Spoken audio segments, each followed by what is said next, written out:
everyone! It's me again, Tarsher. So ngayon, mag-bake tayo ng broccoli at saka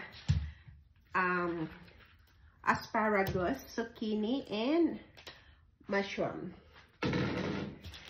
So, i-bake lang natin siya. I-break lang natin itong broccoli. Gawin natin mga hindi masyadong malaki. Ito yung rice ko. Gustong-gusto ko to i-bake. Pati yung asawa ko ay paborito niya to. Yun yung binibake. Ganyan lang siya.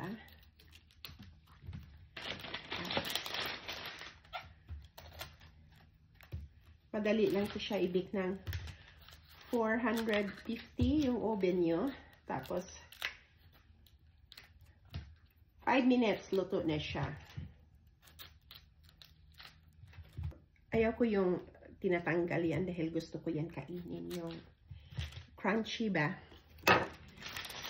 So, yan yung cauliflower. Tapos, isahin ko na siya ilagay. Hindi naman to sila mag-aaway, diba? Ganun. So, yung zucchini ko, i-arrange ko lang dyan. Kasi nga, i-bake ko na to silang lahat. Pati yung mushroom. At, yeah. Parang hindi ata kasya. Pakasyahin natin. Yan siya. Tapos, dito lang yung asparagus. Yung asparagus.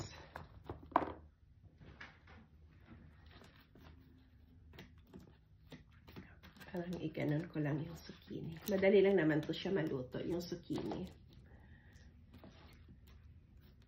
Yan siya.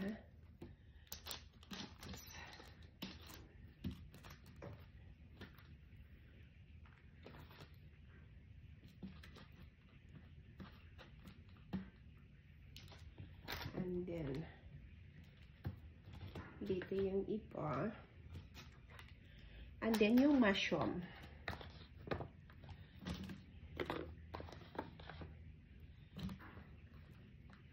Masarap din kasi yung mushroom i-bake. So,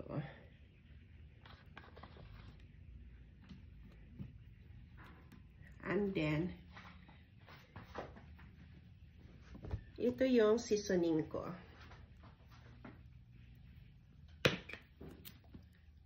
Yan, yung Creole. Para may lasa siya.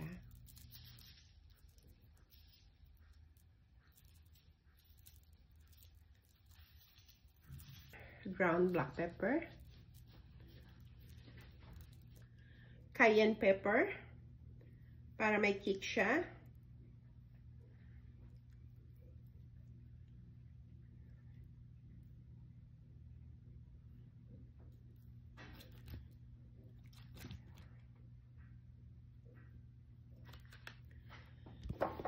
And olive oil. Spray ko lang siya ng olive oil.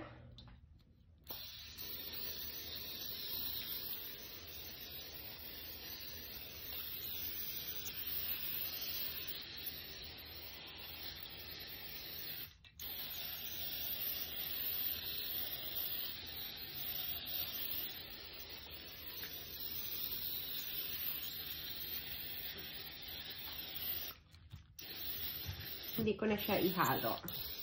Mag-aano na yan mamaya. So, ready na siya i-bake. See you in a bit. So, luto na yung ating baked cauliflower, zucchini, and asparagus with mushroom.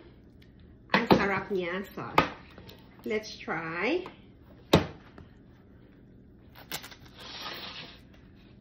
that you guys can see it.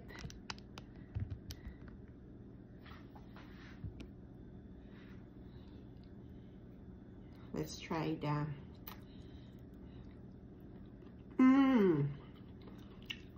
crunchy pa siya. Gustong gusto ko yung crunchy niya. At saka, let us try this.